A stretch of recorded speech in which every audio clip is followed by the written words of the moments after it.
Welcome to Amazing Mind, the Hypnosis TV talk show that introduces you to all sorts of interesting people and concepts based on subconscious behavior.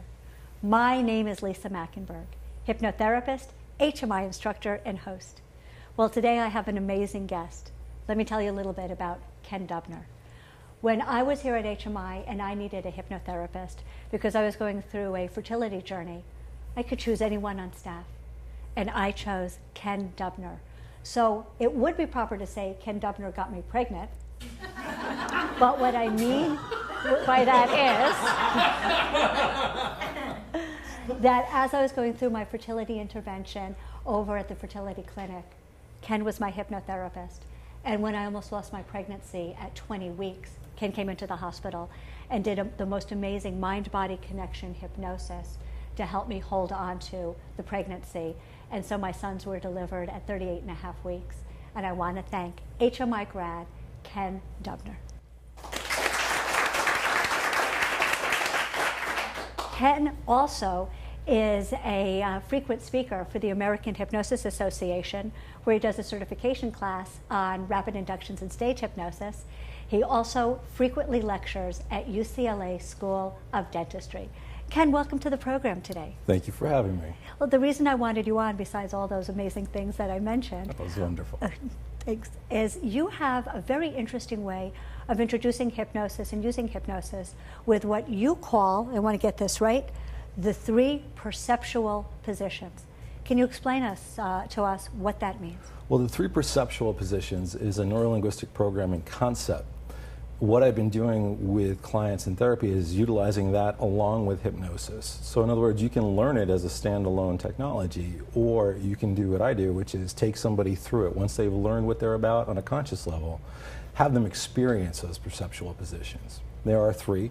The first position, if it was you and I interacting, first position is myself in my body looking at you. Second position is if I stepped into you and I felt like what it would be like to be a beautiful woman in a blue dress. Maybe I've done that before. And the other thing is third position, in which you're the uninterested observer, seeing the 2 people interact. So let me give you an example, and you can try this if you're in the audience, or you can try this if you're at home watching. Take a moment, close your eyes, imagine a time that you're very proud of, something that you did that was wonderful. And when you do, you make a picture of that. Most people do. Notice if you're making that picture as if you're looking out through your own eyes, or as if you're seeing it on a movie screen, happening to someone that looks just like you. Conversely, make a picture of a time that you're not very proud of. So a situation in which you really didn't do the best, or perhaps even some things that you're ashamed of, something you wish you had done differently. When you make a picture of that, are you seeing it through your eyes again, or are you seeing it as if you're watching it on a screen? Lisa, how about you? You know, when I see myself doing something that I'm really proud of, it's almost as if I'm watching it on a television screen, and I'm watching it and I'm seeing it from the way other people are seeing me.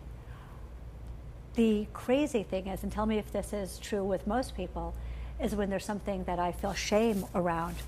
I feel it in my physical body. I can feel the heat in my chest, and I'm looking around at everyone through my own eyes, seeing the depth of my depravity and my shame.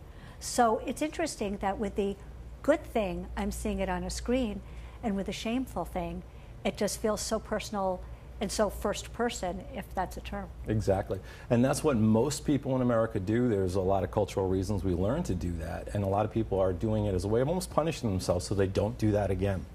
Here's the problem. When you do that, as you notice, first position, you're getting all the feelings. You're really getting the most out of that experience. And people tend to go to the negative experiences to remember it in first position. The positive experiences, the ones you should be proud of, the ones that you want the juice, you want to really feel those emotions, we tend to put it up on a screen almost as if someone else did it. Someone that looks like me. Oh, they did a nice job. They saved those people from that burning building. But then I cheated on that test in 3rd grade.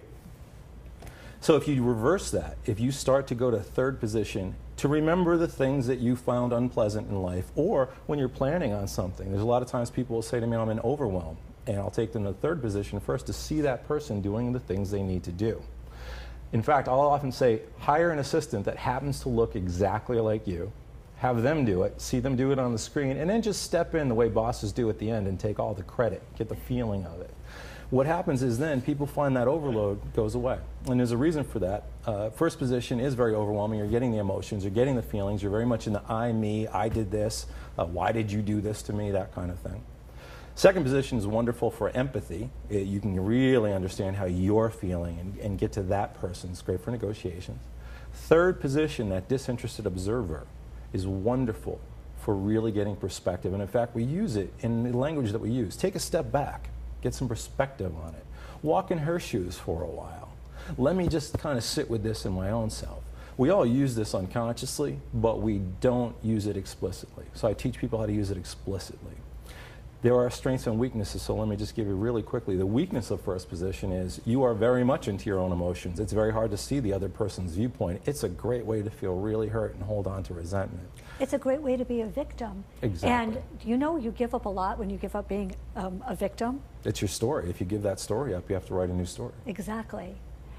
And what is the weakness of the second position? Second position, you become the doormat.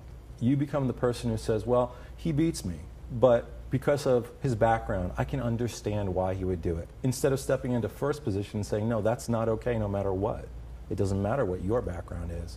You don't have a right to do that to me. Third position, you can become very, very Spock-like, I call it. You know, you can lose the emotional impact. You're taking all the emotion out. So think about this. If you're thinking about the things that you really are proud of in first position, you're getting the juice. You feel it. You feel proud again. You're informing yourself that I can feel this way. You're anchoring it, for those of you who understand that terminology. You're anchoring it in a way in your mind and body. Third position, when you're thinking about something in the past that's bothering you, there's no reason to relive it, take back all that emotion. That's gone. But you want the learning. You don't want to let go. As you know, people will come into us as hypnotherapists and say, make me forget that thing. Make me forget that relationship. I would never do that to someone because they learn from the experience. Yes. But there's no reason to carry that baggage. As hypnotherapists, how many people here in our studio audience are hypnotherapists? Raise your hand. Excellent. As hypnotherapists, when we walk into a session, what perspective, what position do we want to walk into our sacred space in, first, second, or third? That's a wonderful question. I think when you're first doing a first session with someone, first session is what we're talking about. First session, you want to be in second, right up front as much as you can because you want to get where they're coming from. You want to make that connection with them. But then as a therapist, you really have to step out a lot because if you're in first, if you're in second you're in the box that they're in and you're getting insight, but you're also getting the baggage. And first, you're really just projecting your own problems onto them. When you view the interaction between the hypnotherapist and the client, that's when you're getting some real quality strategic information. And you can use that before the session, by the way. You should always be preparing before sessions for whatever that client is doing. I hope so. Did everybody listen? I have a statistic on this. All therapists, not just hypnotherapists, but all therapists in private practice, only 15% prepare before that person walks into that therapy room. Those of you who prepare ahead of time because you can't hit a target you can't see will have a waiting list because you are going in with intention.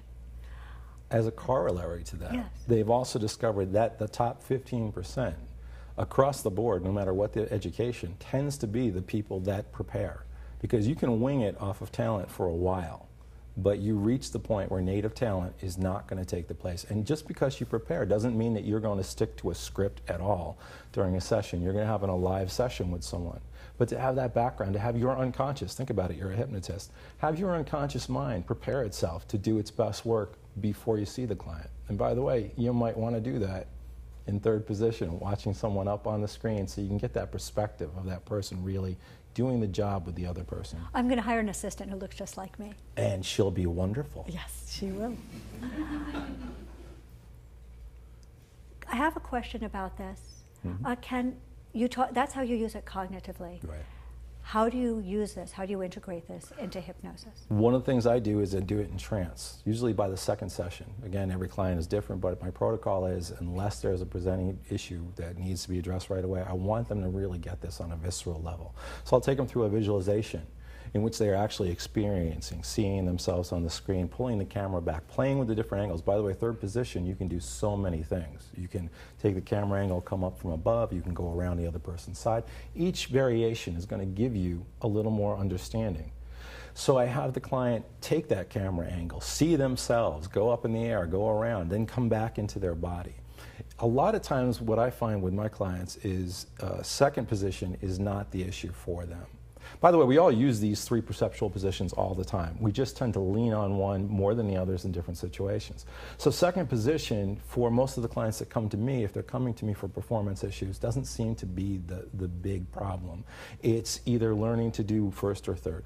Second position is a separate standalone session if someone's having a problem with an individual, if they want to understand their child, if they want to understand their spouse. Then we do a visualization. You take them through the experience of actually stepping into that other person. And once you, as a hypnotherapist, it's a variation on the screen. The movie screen technique is one of the ways that you can do third position very easily.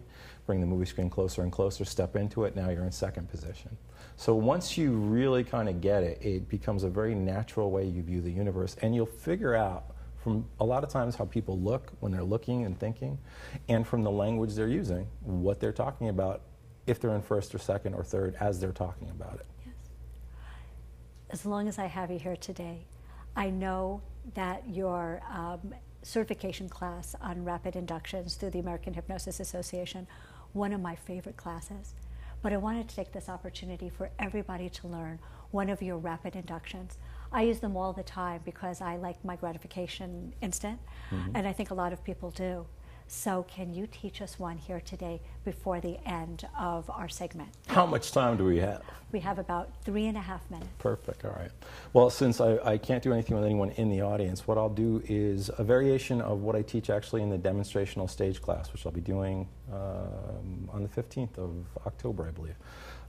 And what I do with that is I do what's called the magnetic fingers, but I call them the bunny rabbits because it's much easier for me to remember.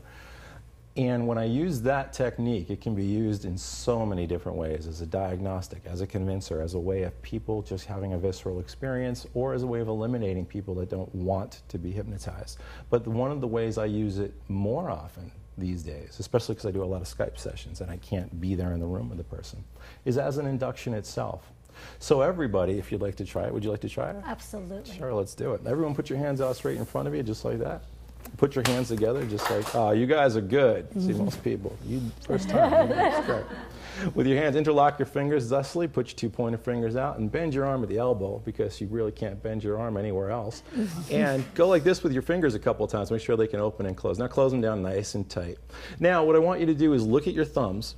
Pick a spot on your thumbs, maybe a spot in between your thumbs. Pick that spot now. As you look at that spot, I just want you to notice a couple of things. First, I want you to notice your breathing. Breathing is it's an unconscious process. When you become consciously aware of an unconscious process, you tend to go to a more trance-like state. So as you notice your breathing, notice the rate, the rhythm of your breathing. Notice as the breathing starts to change, and if you notice it change in the audience, nod your head. If you're at home, I can't see you, so don't worry about it. As you breathe in and breathe out, notice the feeling of your lungs filling up and exhaling. Notice how your pinky feels, touching your other pinky, touching your other ring finger, which is touching the other ring finger, touching the middle finger, which is touching the other middle finger, those 2 pointer fingers squeezing in nice and tight, the thumbs touching each other, the palms squeezing in nice and tight. Now, notice your breathing as you breathe in and exhale. Pull those 2 pointer fingers apart and just take in this one suggestion. Pull those pointer fingers apart nice and wide, just as I showed you before. And take in one suggestion, imagine this fully. Imagine there's a magnet in each of your fingertips. Magnets that begin pulling and tugging and tugging and pulling. This is an imagination exercise, so allow yourself to truly, lushly imagine what it would feel like for those fingers to pull and tug and tug and pull. Magnetic fingers that begin coming in closer and closer and closer. As you notice that, you may notice the rate or rhythm of your breathing start to change. At the same time, some people notice their eyes start to blink. It's just because you're really concentrating. Fingers pulling, tugging, tugging, pulling. Some people will notice a heaviness in the hands or the head. If you notice that in the audience, nod your head. At the same time, you also might notice that as your breathing changes, as the fingers pull and tug and pull, as the hand becomes heavier and heavier. As soon as the fingers touch, the eyelids continue to get heavier and heavier. Now, as that happens and your breathing continues to change, what you can do is close your eyes, allow the fingers to come together, put your hands down, and with a nice nice deep exhalation, just begin the process of going down into a nice easy trance. As I count from 3 to 1, just double the relaxation with every count. 3, and double that relaxation. 2, 1, going all the way back down now. And as you do that now, all I'd like you to do is, as the body relaxes, notice the shoulders letting go. Notice all the tension being released, mentally, physically, emotionally. In a moment, I'm going to ask you to open your eyes, and I'm going to ask you to close your eyes. When I ask you to close your eyes, I invite you to just relax twice as deeply as you are now. Open your eyes, close your eyes, relax twice as deeply. Ken, I don't mean to interrupt you, Perfect. but with your permission, can we have a lovely count out from 0 back up to 5? I'll go to 6 because that's how I roll. All 1, 2, right. 3, 4, 5. Eyes open, fully aware. 6. All right. Ken, that was amazing. I felt myself going into trance, even though I was highly resistant. But you know what? For 23 years, I'm very suggestible to the sound of your voice, even after all that time. It appears we're out of time for today.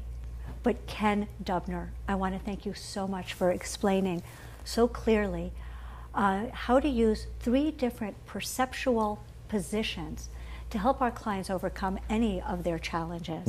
I want to thank you for teaching us that amazing rapid induction. And I'd like everybody here to be sure to reach Ken Dubner on hmigrads.com. If you're a member of the American Hypnosis Association, you can get the certification class with Ken Dubner on rapid inductions. If you are not an American Hypnosis Association member, join today. And also, please stay tuned. We have a lot more coming up for you on Hypnosis TV.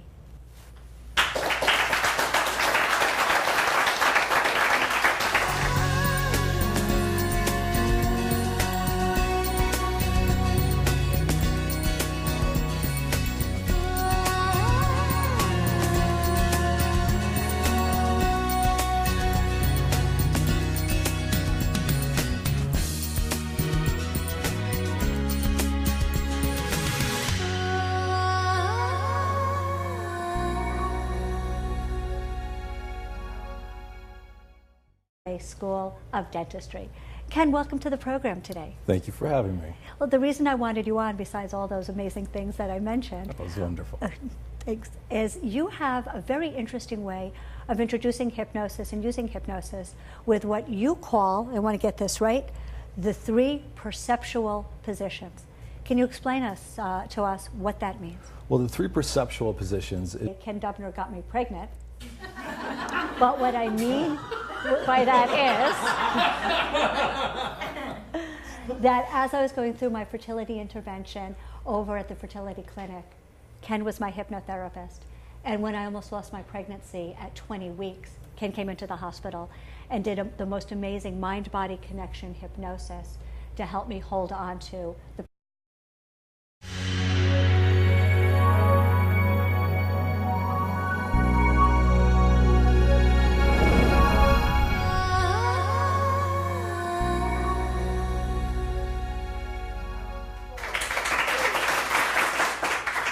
Welcome to Amazing Mind, the Hypnosis TV talk show that introduces you to all sorts of interesting people and concepts based on subconscious behavior. My name is Lisa Machenberg, hypnotherapist, HMI instructor, and host. Well, today I have an amazing guest. Let me tell you a little bit about Ken Dubner. When I was here at HMI and I needed a hypnotherapist because I was going through a fertility journey, I could choose anyone on staff, and I chose Ken Dubner. So it would be proper to say pregnancy, and so my sons were delivered at 38 and a half weeks, and I want to thank HMI grad Ken Dubner. Ken also is a frequent speaker for the American Hypnosis Association, where he does a certification class on rapid inductions and stage hypnosis. He also frequently lectures at UCLA.